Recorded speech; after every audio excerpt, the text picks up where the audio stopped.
Prosperity in Black America. What will this require? Is Black business prospering? Are we reaching women and minority-owned businesses? How do we achieve earning parity for wealth for our families? Do our children really have access to education? Will our families have choices for our children?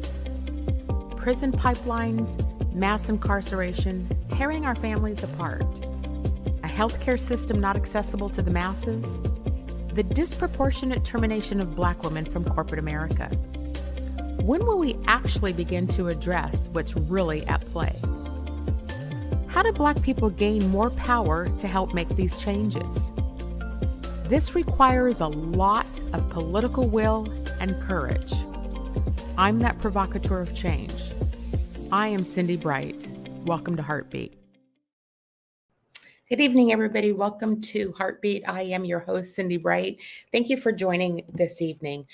Tonight, we've got a little bit of a different format on the show tonight. We do have a special guest who is on with us for the first few minutes. Her name is Emily Northrup, and she works for the homeownership division of the Washington State Housing Committee. And she's going to give our community an update on the homeownership program that is in place. So we're excited to have her on so that we can chat with her. And then following her, we're going to dive deeper into what we are all anticipating, a decision from the Supreme Court this week on affirmative action. And so I've got my co-hosts on with me this evening as we break that down. But let me introduce in Emily Northrup. She's here with us this evening. Emily, welcome to HeartBeat this evening. And we're excited to have you join us and talk with our community about what's up with the homeownership program. How are you? Hi, thank you so much for having me, Cindi. It's a pleasure and really excited to tell y'all a little bit about the Homeownership Assistance Fund and the good work we're doing to try and keep, Washington homeowners in their home. Okay, I'm going to let you take the wheel. How's that? You can just give the community an overview about what the program is. Maybe tell us, are people using it? Is it still accessible? What do people need to do to be able to access it? So forth. So I'll just let you go ahead and talk to the audience. Great, thanks. So my name's Emily Northrup. As you said, I'm a grants administrator here in the homeownership division at the Washington State Housing Finance Commission. And along with my colleagues, we administer the Homeownership Assistance Fund. In the year that we've been open, we have been able to reserve almost $30 million to help approximately 1,500 Washington homeowners maintain their homes after they've experienced difficulties in their finances because of the COVID-19 pandemic. So what the Homeownership Assistance Fund, or HAF, does really is three things.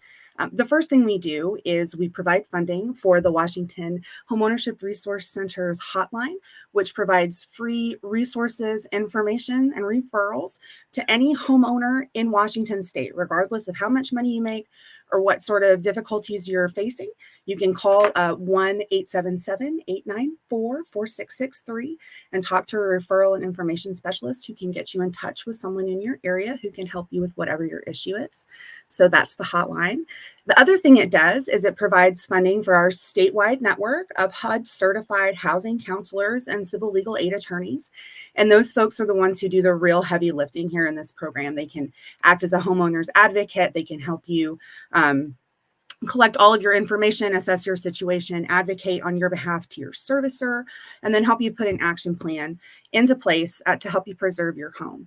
And then the other thing that it does is it can provide grants of up to $60,000 for individual homeowners who are eligible for the program. So in order to be eligible, we are looking for folks who are Washington State homeowners, who are behind on their mortgage payments, property taxes, homeownership, or condo association dues. We're looking for folks that are, behind on their primary residence.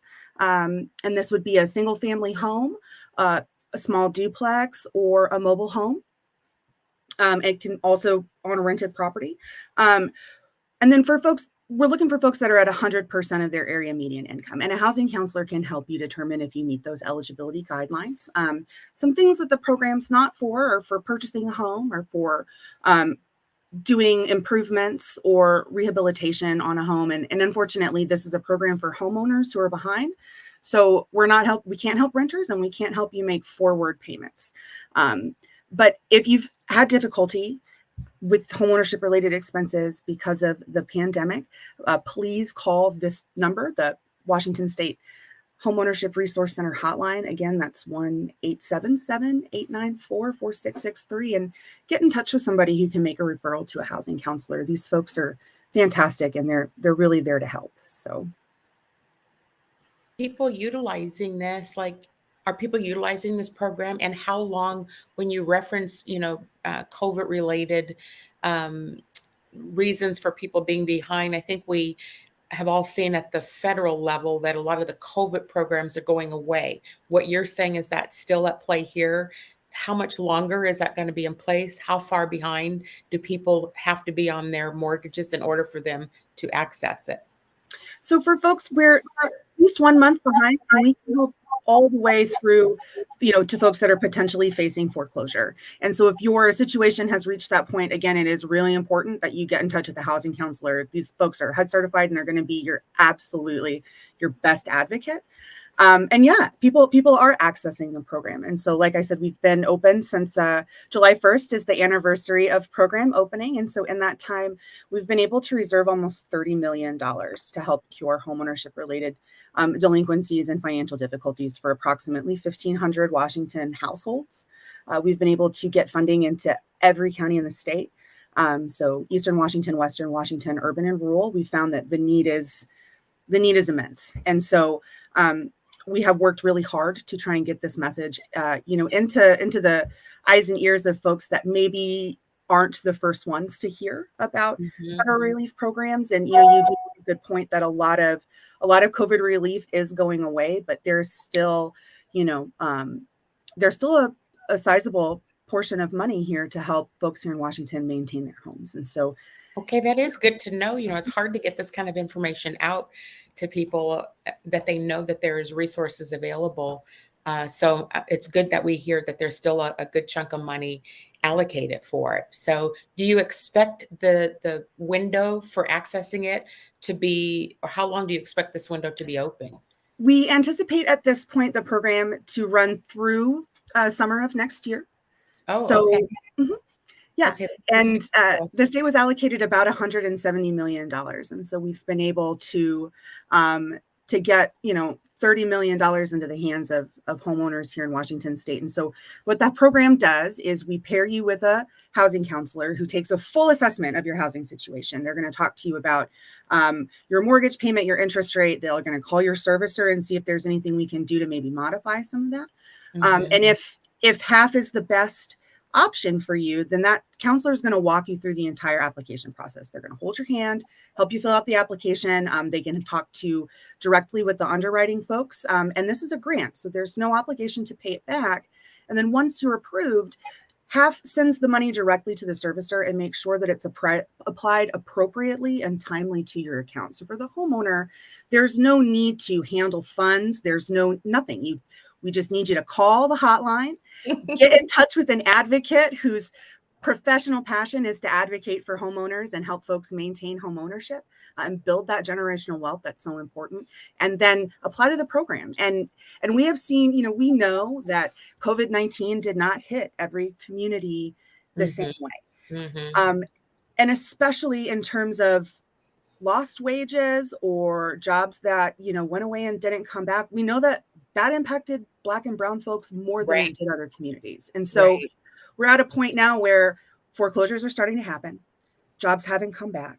And we know, in addition to all of this, that homeownership rates are not equitable. And so for Black and brown homeowners, it is so imperatively important to help those folks keep their homes. Well, let me ask you another question. Absolutely. It's kind of a dicey question to ask, but so many people are struggling, and so people have to rob Peter to pay Paul. And so what happens if after today, let me ask this different, is there a threshold of income or anything that people have to meet in order to qualify for it? Because I'm going to put myself in the shoes of somebody right now who's listening to this and saying, oh, well, maybe I'll just take a pause for now because I'm struggling to make it for July. Can I take a pause for 30 days or 60 days to help me? Because we have this whole mess of health insurance issues going on with the rates came up again. So our communities are struggling to try to juggle all of these different components of how do we keep it going. So if somebody did not make their July payment after hearing the show, would that still make them eligible? I can't, speak to anyone's specific circumstances, but I will say that if you're behind on if you're having a hard time meeting homeownership related expenses, I would bet that you have a COVID related financial hardship. In the last 3 years, I have failed to meet someone who has not been impacted in a significant way because of COVID-19. And so if you're struggling if you're having to pay rob Peter to pay Paul, then you're struggling because of COVID. And this program is designed to help folks with that. And so again, the housing counselor can help you take a holistic view of your finances and really get your head around what your options are. I mean, this is not just, counselors aren't just here to help, qualify folks for grants. That's a huge part of what they're doing with HAF, but it's also to look at the entirety of your situation and find out if there's maybe other options that we can add in and how we can help make you successful in homeownership for the long term. And so I can't really sing their praises enough. These folks are, I don't think many people, I hadn't heard of this until you reached out about, coming to do this. So it is a great, and it is good to know that there's still funding available and that it's scheduled to go through next year. So I encourage our viewers who's listening. Somebody has come to mind as you're talking that I need to make sure I get this information to them. So this is wonderful information, Emily, for us to have. So we appreciate it. Thanks so much for that. Yeah. Is there anything more you wanted to make sure anything more you want to cover while we got you here? Sure. I think that it's really important just to remember that help is out there. While the program does have income limits, so under 100% of the area median income, there's help available to folks regardless of how much money you make. And so financial assistance grants are not the end all be all of housing assistance, and housing counselors are really here to advocate for you as a homeowner. These folks are passionate about helping folks build equity in their homes and maintain the equity that they already have. And so I really, really, really want to implore people to tap into this network of professional advocates. So all of our housing counselors are HUD certified. They've been trained at, to national standards, and they are qualified to help you assess your situation. They can keep your information safe, and they'll help you every step of the way through the HAF application process. So to get in touch with one of them, the best way to do that is to call the Washington Homeownership Resource Center hotline at 1-877-894-4663, or you can visit us online at washingtonhaf.org. Awesome. Fabulous information. Emily, thank you for coming on and sharing that information with us. I'm sure our community appreciates it. And please reach back out as you have more information, or if you want to come advocate for this again. I'm happy to help push this information out. Great. Thank you so much, Cindi. I really appreciate it. Yeah, I appreciate it. Fabulous holiday weekend. You too. I'm going to take a quick commercial break, and then we'll come back for the rest of HeartBeat this evening. Hi, I'm Besa Gordon from Converge Media, Hits 106.1, and Back to Besa on Fox 13. And I'm Buki Gates from Baseball Beyond Borders. And we are here at T-Mobile Park, where on July 7th, they will host the very first ever HBCU Swingman Classic. That's right, Besa. Ken Griffey Jr., the kid, has rounded up 50 of the very best ball players from HBCUs from all across the country, from schools like Jackson State, Grambling, Southern, FAMU, North Carolina A&T, Alabama State, and many more. It's literally the All-Star game before the All-Star game, right? Exactly. And the fact that the very first HBCU Swingman Classic is happening right here in the Emerald City is a big deal. A big deal indeed. And it sounds like a whole lot of Black college homecoming vibes. You already know what it is. Don't miss out on this historic opportunity to see the very best of the best Black college baseball players right here at T-Mobile Park on July 7th. Tickets are on sale now at allstargame.com. That is allstargame.com. See you there.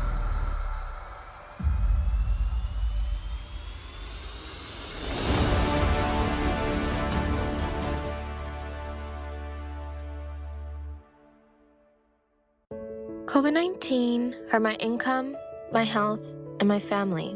We were about to lose our home when we heard we might be eligible for homeowner assistance funds from the government. We called 1-877-894-HOME, and a housing counselor stepped in. They talked to our lender and saved our home. Because falling on hard times does not have to mean losing your home. Federal funding details at washingtonhaf.org. The new COVID-19 updated booster provides the best protection available right now. So don't wait. Stay safe this summer and get your updated booster today. To find a free vaccine provider near you, go to kingcounty.gov/vaccine. 1 in every 500 African Americans in the U.S. suffers from sickle cell disease. 1 in 3 African American blood donors is a match for patients with sickle cell. 1 appointment to donate blood with the American Red Cross can help save a life. Will you be that one? Visit redcrossblood.org/ourblood today to schedule an appointment at a location near you. Welcome back to HeartBeat. I am your host, Cindi Bright. Wasn't that a lot of helpful information?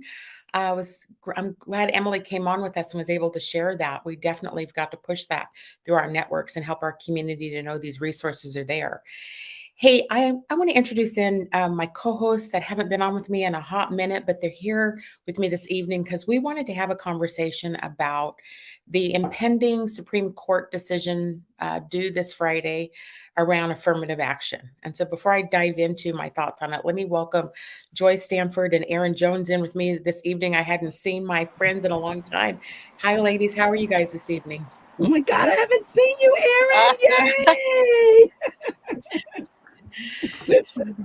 Yeah, I wanted to talk about what we all are anticipating happening this week, which we're all anticipating the rollback of affirmative action. And I wanted to start by talking about maybe what it's not or what people believe it is and what it's, aimed to do.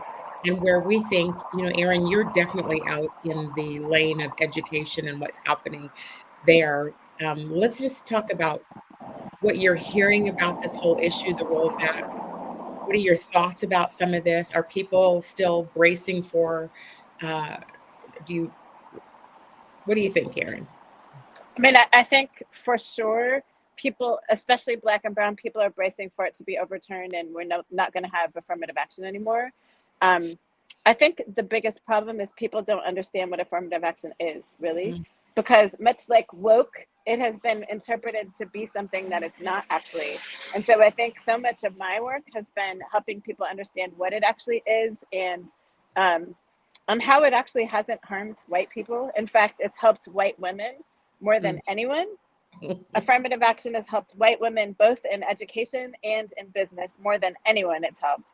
And so I find it really ironic that white women are part of the group of people that are arguing the most about affirmative action when y'all have benefited. But it's kind of like the women's rights movement, right? It's just so interesting how people can take a piece of the truth and turn it on its edge, and then suddenly folks are willing to believe a lie that actually has benefited them. So we can turn against each other instead of all of us working together for the betterment of all of us. We'll take a little piece and twist it a little bit. And so, when it comes to the Harvard case, what I find really interesting is, legacy candidates to Harvard overwhelmingly benefit from Harvard admissions.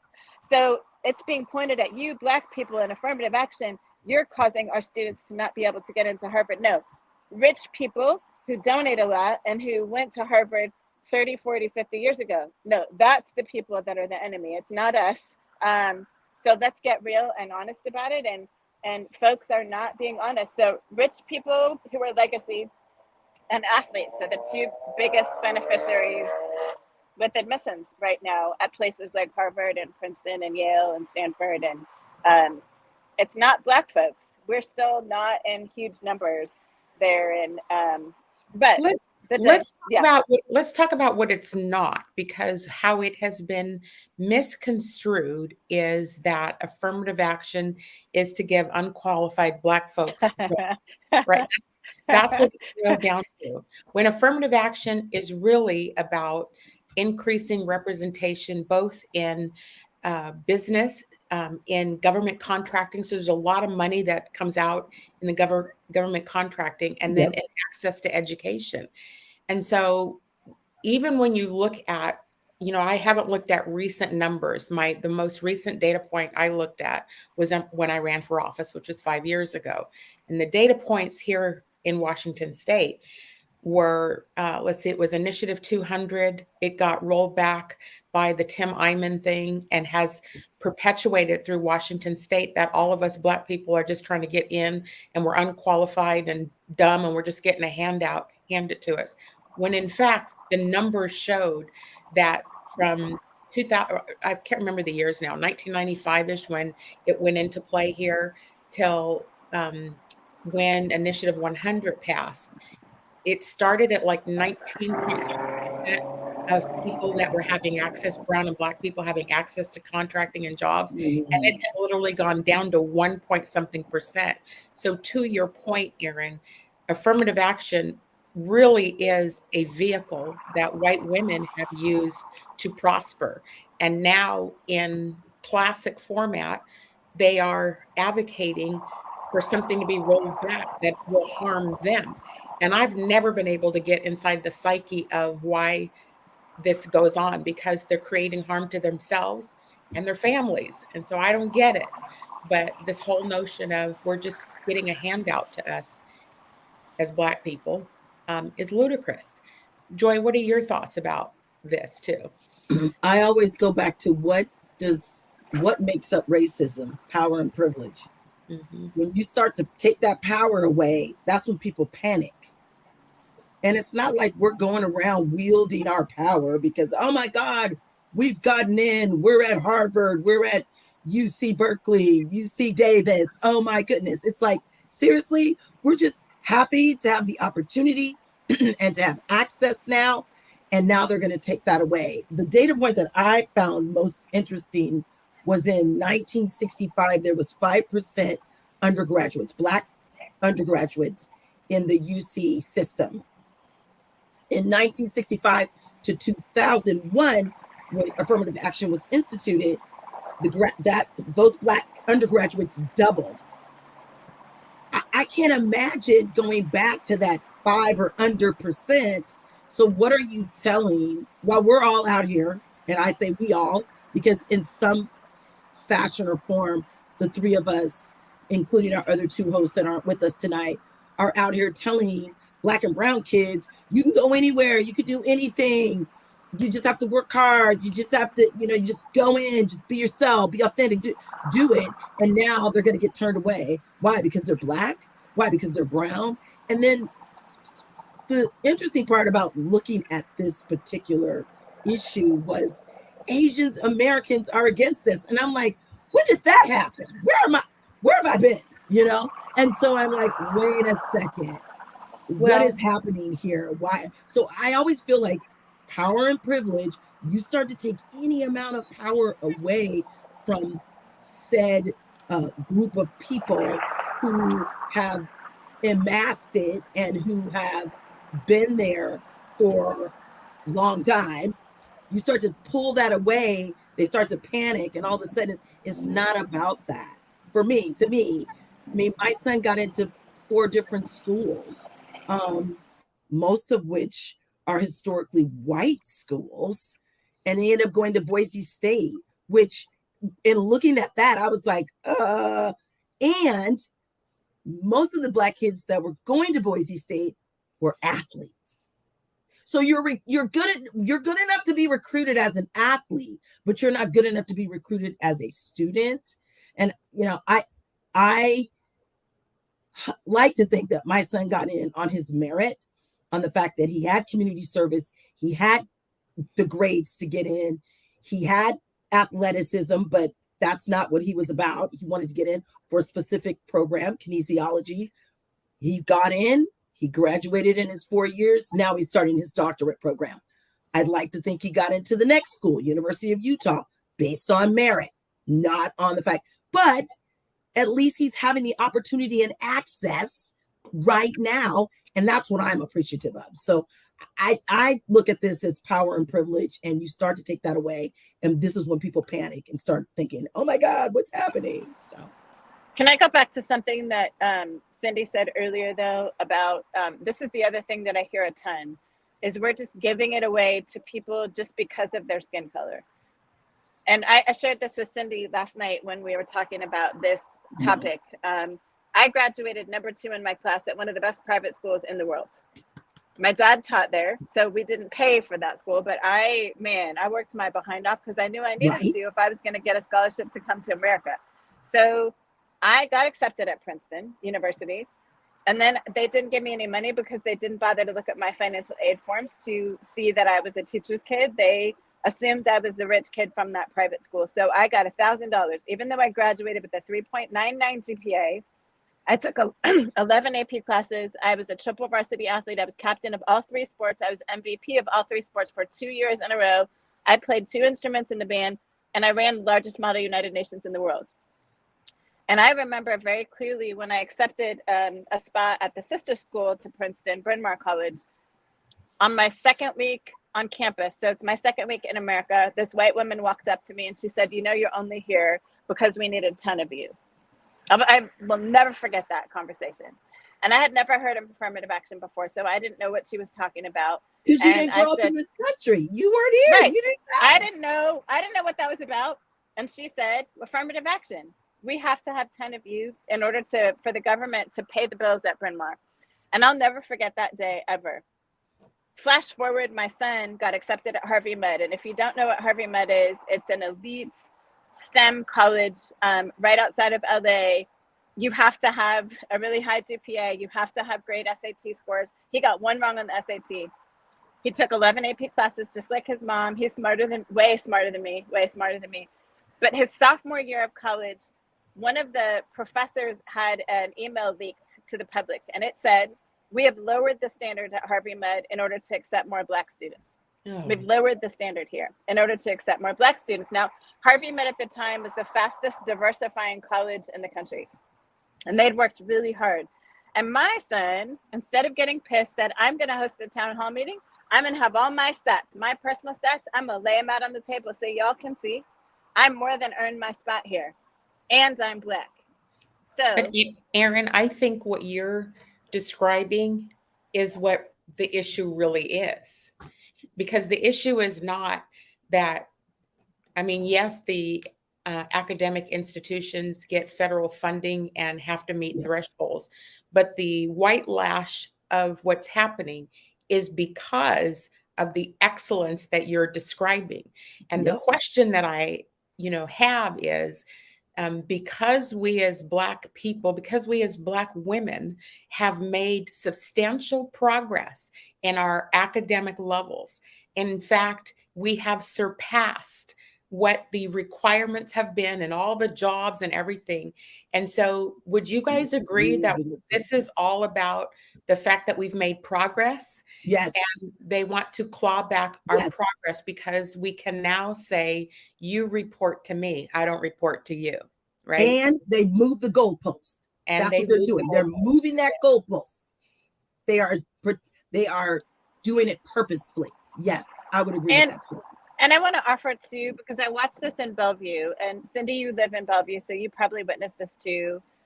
So there's a whole dynamic around the Asian community too, and not the whole Asian community. So I'm not speaking broadly about all Asians. There's a particular dynamic, especially those that come from Japan, Korea, and China, who came here with a lot of education. So they came to the US, they came with the intention of sending their children to a place like Harvard and Stanford. And I heard this when I worked with Bellevue School District. They didn't want equity. They didn't want any programs that talked about race, because for them, and I heard parents say this, those Black kids, those Black families don't work hard. We work really hard. And I don't want to overgeneralize. So it's not all Asian families saying this, but I watched a large group of Asian families in Bellevue fight against the equity policy for the same reason. Do you want to know how many doors? You want to know how many doors I knocked and heard that at the doors? That is real. And there was a lot of resentment and They would not listen to the facts that I was trying to help them to understand. It is the same toxicity that has been put into community. So I have continued to say to people, what they don't understand when you talk about Black people, when people say, Cindi, why are you, all people have, but you have to understand every community around us has been poisoned towards us.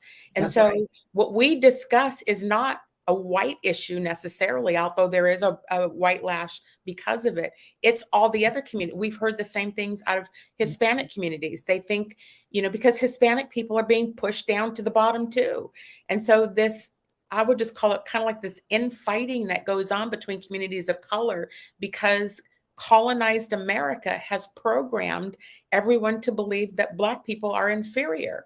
And now that we're proving or have shown, look, why do you think, why do you think student debt is being resisted so hard? Because guess who it's going to help?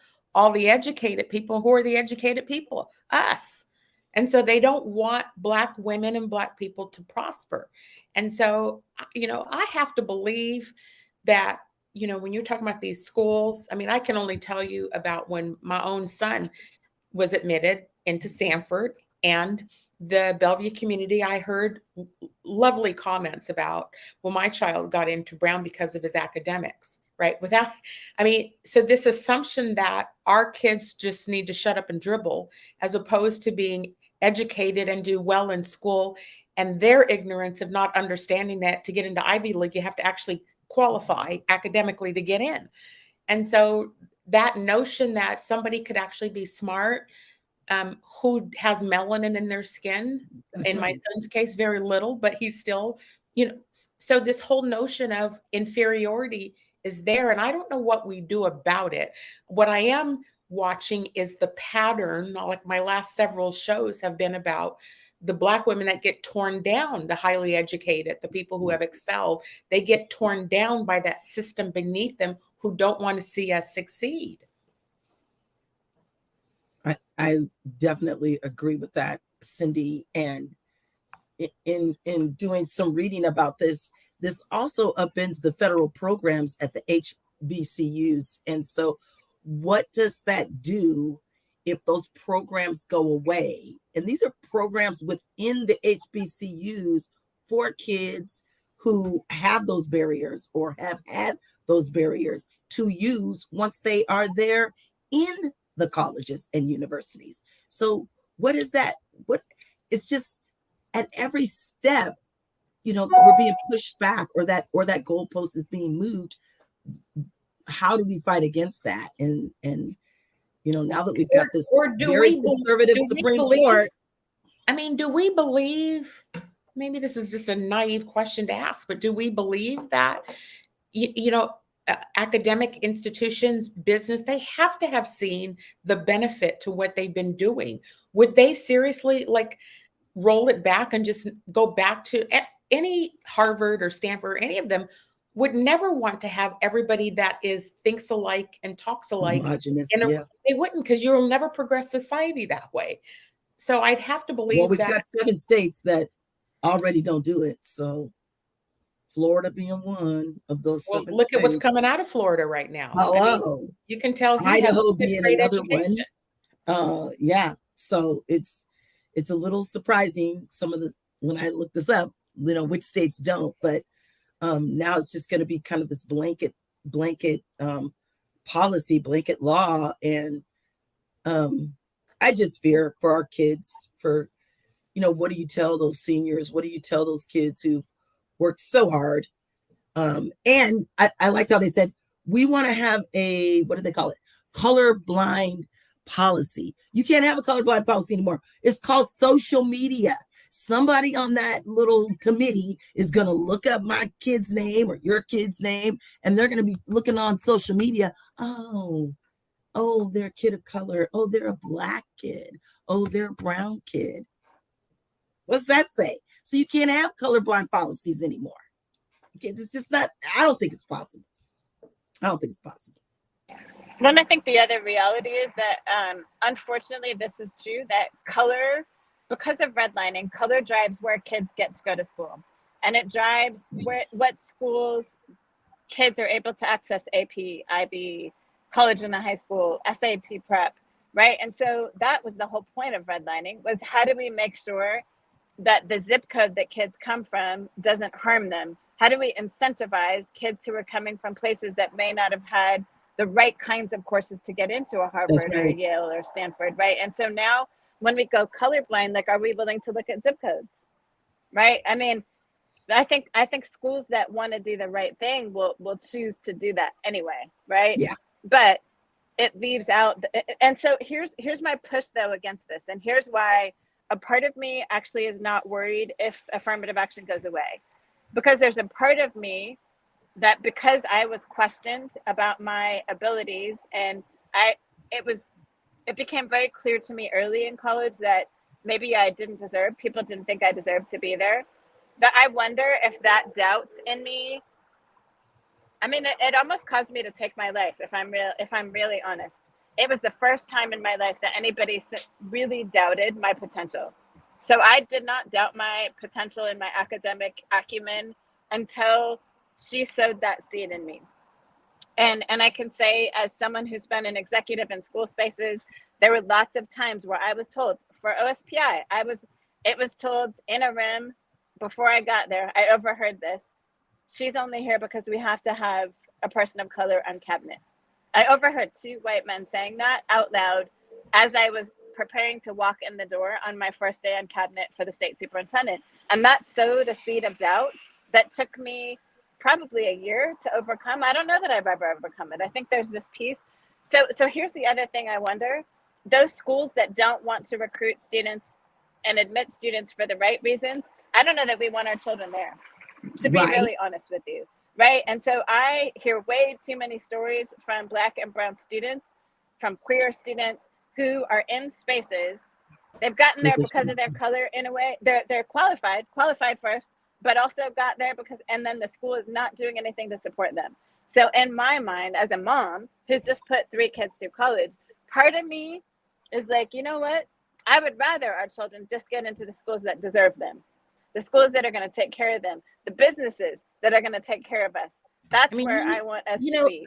Erin, you're making the argument that you and I have not aligned on per se in the past, but you're making the argument for why schools, why parents need choices for other options of school and education. That's right. Because That's right. this issue is real. And looking at, let me say this. We have an elected official who runs the education committee here in Washington State, who has literally said live on my show that they're dumbing down education requirements, and everybody isn't ready or doesn't, want to critically think. Critically think, is that, her words. And so I don't think that was the specific word she used, but that's what she meant. The Black and brown kids could not critically think. And so to this point, this was Santos, right? Tamiko Santos came on the show, said it, and she's in charge of the education. She said it out loud on the show? Yes. I can't remember. I got to go back and listen to that one. Yeah. And so here we are, we have somebody who is supposedly representing all the students who isn't. Number one, we have a problem in our education here in Washington State with funding going to other options for brown and Black children. Parents are reacting to this. How are we as Washington State now positioned or prepared to deal with this issue if it happens? Are we going to actually finally put some money behind some of these other organizations that are doing private education for brown and Black kids? Why should our parents have to put our kids into that system that you're describing, of that they're the only Black one and there's a backlash and they're only there because of their skin color? Like that, the fact that you're somewhere near my age, Erin, and you still remember it, like these are scars these children have to live with for their entire life, and it impacts us. It impacts And them. why do we have to show receipts? Why does Erin's son have to say, I'm going to lay this out of why I belong here? Why did Erin? I'm going to lay this out of why I belong here. I worked my ass off, period. That's all that needs to be said. I worked hard. I did what was asked of me. I took classes that I didn't need to, but I did them. That's all that needs to be said or done. And period. You are that person, you get in. But why do we have to show all the receipts? Joy, you and I went back in 2019. You and I went back to that Phyllis conference. Do you remember that? Where all of the Yes, I do. Right, all those elected officials were. And I think the twist was we had that elected official on, and then a week or two, or maybe a month later, you had those kids on from that school where they were specifically talking about Black and brown kids. And those kids, the one mom was like, my kid blossomed in this school. Whereas she was in this all-girls school in Seattle, and it was traumatic for her. It was not a good space for her to be in. But then she got to this school and she's like, what? You know, and all of a sudden you're like, and then people want to say, no, on charter schools. No, I am all about public schools. I'm a public school kid. I love public school teachers. I have nothing against that. What I have against is parents coming in and telling my teachers what to teach. I have against folks coming in and whitewashing history and erasing and eliminating information because we don't want certain kids to feel a certain way. I'm sorry. That's not how it was when I went to school. Your kids are no special. You don't want them to be sensitive, then give them all the facts. Let them critically think. Let them critically ask questions of a teacher. If the teacher can't answer, then have a discussion about it. That's the kind of robust education I think a lot of teachers, I'm going to call you out, Elise Yeaman at Gig Harbor High School. I'm going to call you out, Mr. Bill at Peninsula High School, where they're letting discussions go on in their history classes, in their art classes about people, about all kinds of people, and letting the kids critically think together and collaborate together and disagree together, but still be able to walk out of that class and still be able to play sports together, eat lunch together, you know, do band together, whatever. And it's okay. And I think that's what we're getting in the way of. And now, go ahead, Erin. That's why. So I don't think there should be no charter school. So I just want to get clear about that. So Cindi, I'm not anti all charter schools. What I don't want though is we let the regular public school off the hook. My job as someone who's run for state superintendent is I want to make sure that all of our public schools are doing what Elise is doing. I happen to know Elise too. Elise, I hope you are hearing this shout out. I'm gonna have to send you the link so you know, girl, we see you out there. Yeah. But Ann Hawkins is another one. There are teachers doing really amazing work. And what happens if we push everything towards charter schools is our rural Black students who are all alone. I'm not even going to name some school districts that I've been in last week where the 2 or 3 or 20 Black students are being harmed. I see you, Erin. They're being harmed, right? What? So I didn't hear you.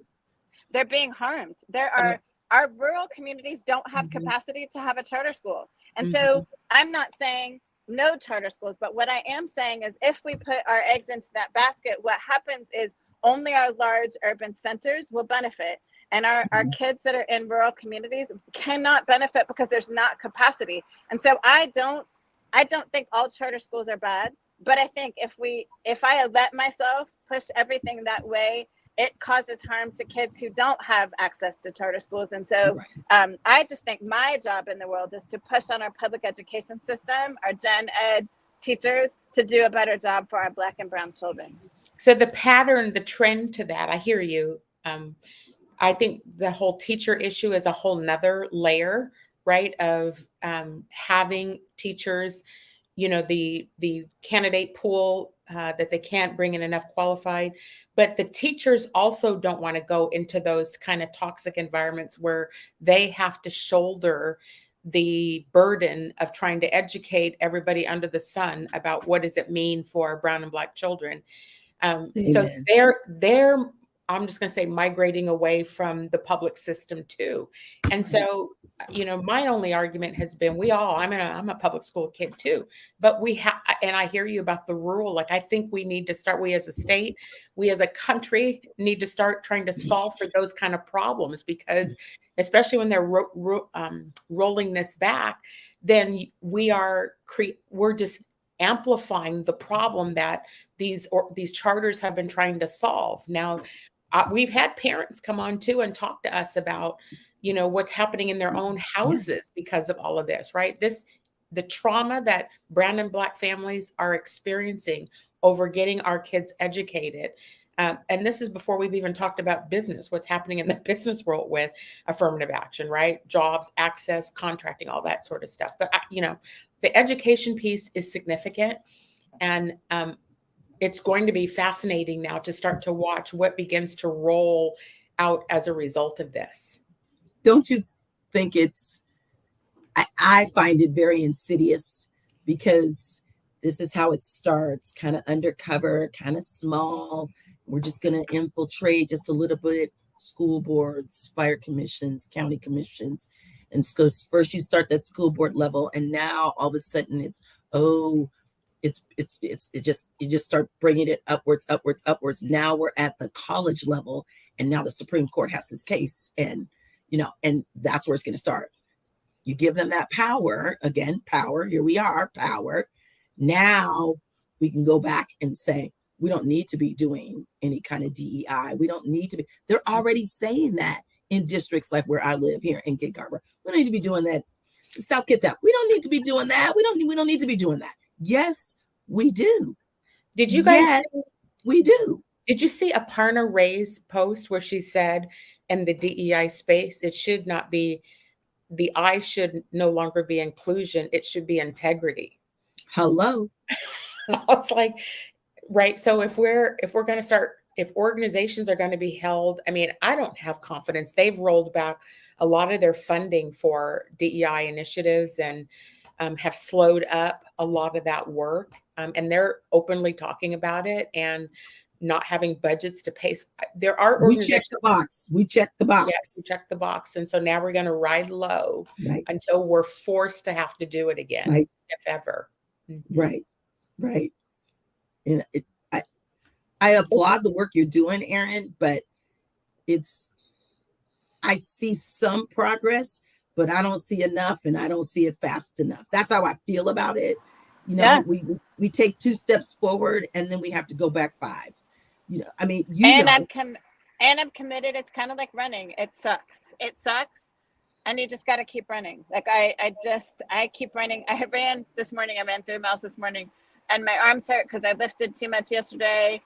And I was like, I gotta run because, man, our babies are dying out here. So I gotta just keep training for the race and just keep showing up in spaces. And if I can save one kid, it's kind of like that starfish analogy. I gotta keep throwing starfish into the water. And if I can get to somebody who has a shovel, then we can shovel a bunch in at one time. And I can't focus on what's not going well. I have to focus on the places that are willing to do the work. And that's just where not everybody gets my energy. I don't allow everybody to get my energy. I will only go where people are willing to do the work authentically and with integrity. And so I appreciate that comment about integrity. So this morning, a person who's really noteworthy in our state in education sent a group of Black educators, so we're on a text thread, a picture of this week's conference with principals and superintendents. He sent us a picture of the room where he was in. So this man happens to be a Black man. And he sent a picture, and we could count on one hand the number of people of color across the state. So this is the state conference for principals, assistant principals, and superintendents. And you could count on one hand the number of people of color. And to be honest, I didn't see one Black person in that room. Not one Black person did I see in that room. And he said, and yet, his quote was, and yet some of these school districts got awards for their equity work. Exactly. I'm feeling a certain kind of way about that. And we, as Washington State, fired our chief equity officer, right? So much for equity, right? Like even in this state, even in this progressive state, to not be able to see anybody Black or count on one hand, that, right? So fundamentally, the work that needs to be done is off the charts. And how do we do that when we hire people in? I don't know if you heard my show 2 weeks ago where I said, we go out with headhunters to hunt for the Black women to lead. We hunt them to bring them in, and then we hunt them when they get in. And so how are we going to do this? And expect them to do it in 24 months. It cannot be done. And with shackles on their hands and standards that are not equitable across leadership, to not even have this level of an understanding, or they do, or they find the reasons why, let's just pick her off, let's pick her. Like, this has gone on my entire career, watching what's happening to the women who get in positions of power, who are trying to drive the change forward. And as soon as they start making progress, which is what we're facing with this Supreme Court thing this week, right? We're making progress. We look at the numbers of, it's Black women that are asking for help with student debt relief. It is Black women who are out here mobilizing to elect these Democrats who are not standing with us and behind us. And so what are we going to do? Like, I mean, I think that's the $1 million question right now. We have another nasty election coming up. Everything's being rolled back. We're probably not going to get the student debt relief. Student loan payments have to start back up. What do we do in a situation like this? As individuals who we can't afford to give, like Erin said, how much of our energy can we put into this? And should we continue to stand behind these folks and help them get elected? I am headed after this to meet with Marilyn Strickland, our congressperson. So, yeah. I mean, so one of the things that my husband has taught me over the last 7 years since I ran for office is, honey, you only have 6 feet of influence. You got to use your 6 feet of influence well. So you can't change the whole world, but you can change the 6 feet of influence you have. So tonight, as soon as we're done here, I'm headed to meet with Marilyn Strickland because I have to use my 6 feet of influence. And she invited me to an event, so I'm going to an event. And I will support her as best I can. There's another Black woman running for office in Federal Way. I just donated to her campaign. I went and spoke at her event. I think we have to do what we can where we are and not get so caught up in, like, we're not going to change what the Supreme Court does, but what can we do right where we are? So those of you watching, what can you do right where you are? Every $20 that you donate to a campaign absolutely matters. Could you walk and pass out flyers in your community for somebody that's good? But watch their record. Are they actually really good? And one of the things I challenged some young people this week, and Cindi got to be on this call. So young people, I need you to start investigating who are the people running for your school board? Who are the people running for office in your community? Get educated and don't just read their website. Go to their Facebook account and their Instagram account and their Twitter account and see, back to integrity, does their website match who they actually are on social media? That's right. And young people can do that research. Even if you can't vote, you can help us older folks who maybe have jobs and all that stuff. You can help us by doing some research. So if you have a young person in your house, a really great summer project would be having them look at your local candidates and check out their website and then check out their social media and do those two things match. Yeah, I think that's powerful. That's powerful advice. Good. That it is. And I like, were you going to say something more, Joy? Yeah, I was feeling like I was, pretty taxed, but we had this group start here in Gig Harbor, the Moms for Liberty, and I just couldn't stand on the sidelines. So one of the moms started a Moms for Peace, and we are all about it. We're going to have shirts. We're going to have bumper stickers.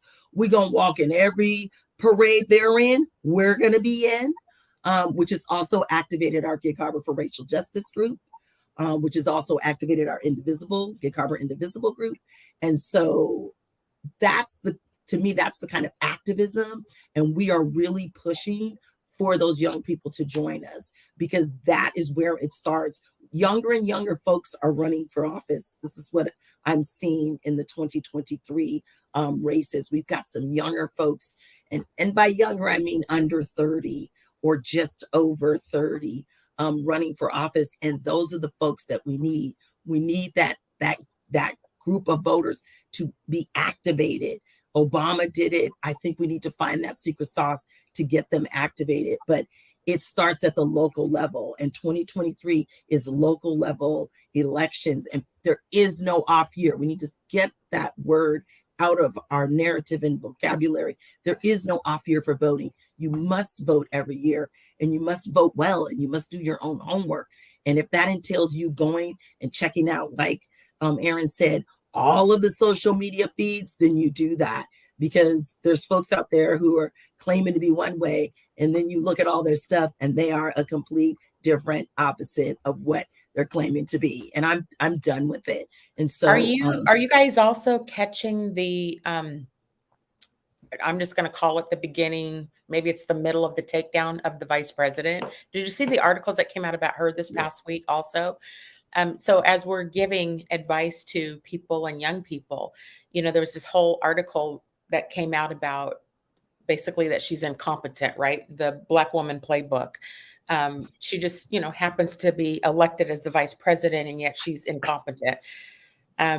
But that teardown is starting to happen, and the infiltration of narratives are going to be increasing through the social media platforms, through so it's going to be particularly important, it's not even the right word, that we really, people begin to understand who is really who, because you can't hardly tell anymore with, these bots and the things that are coming all over the feeds. Right. And next year, towards the latter part of this year and next year, it's going to be beyond gross and ugly now. Well, and she's being torn down, not just because she's a Black woman, but because people are already assuming that Biden is not going to make it through the next term if he gets elected. So she would end up in that seat. And that's the threat. The threat is not her as the vice president. Power, the threat is her as president. And privilege. Right, Yeah. right. Power and privilege. And we can't have a Black woman, oh my God, ascend from being vice president to president, because we can't. Are you crazy? We can't have that. So let's tear her down now. Let's tear her down now and tell you all the negative things. While every week I get her newsletter and she's hard at work. Like, she's like Patty Murray. They work hard. We might not always agree with them, but they work their asses off. And that's all I care about. You're working for the people. You're doing your job. So, final thoughts, ladies? I just want to encourage people, one of the things that I just talked to a group of bankers today about this. Choose gratitude every day. Like, we have to have some practices in our lives that keep us sane. And so I practice gratitude every day. I practice being courageous every day. And I just press pause every day. I think we are grinding and running so fast that we're not able to be our full healthy selves. And so have some practices that allow you to show up as your best self, because we need you. We need each one of you to be your best self right now. Yeah. Thank you, Erin. Joy, you have some final words? Self-care. Self-care is very important. We can't do what we are doing right now unless we're taking care of ourselves first. I just joined a boot camp. So whatever that looks like to you, read. I like what Erin said, practice gratitude, saying something good about yourself, about your family, about who you are, about what you're doing. But self-care first, and then going out and doing the hard work. But always remembering who you are first. That's what I would say. I think my final thought is to leave with our audience, is to make sure that when you hear and read about some Black woman and what she's not doing or what she is and what she did and all that, everyone's first question needs to be, is that really true? Because most of us as Black women have all experienced the harm, the tear down, the narratives, the persecution of our character. And it comes from every direction in the workplace. So people, to what Joy was saying earlier about power, when people want to take power, they will tear down any Black woman they see that has ascended. We could talk about this for hours, and we will continue to talk about this. As one of our listeners was saying tonight, we have to stay informed. We have to continue to talk about what all these issues are out there. We're holding our breath for Friday when this decision comes out. In the meantime, every one of us stays active. Thank you for joining me and Erin and Joy this evening for this conversation. We will look forward to seeing you all next week. And so have a good evening, everybody. See you then.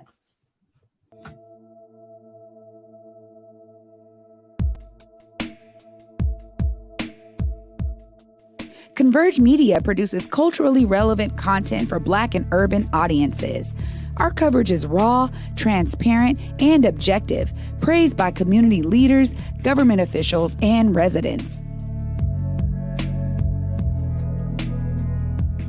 Support Converge Media today via Venmo, Cash App, or PayPal at Converge Media.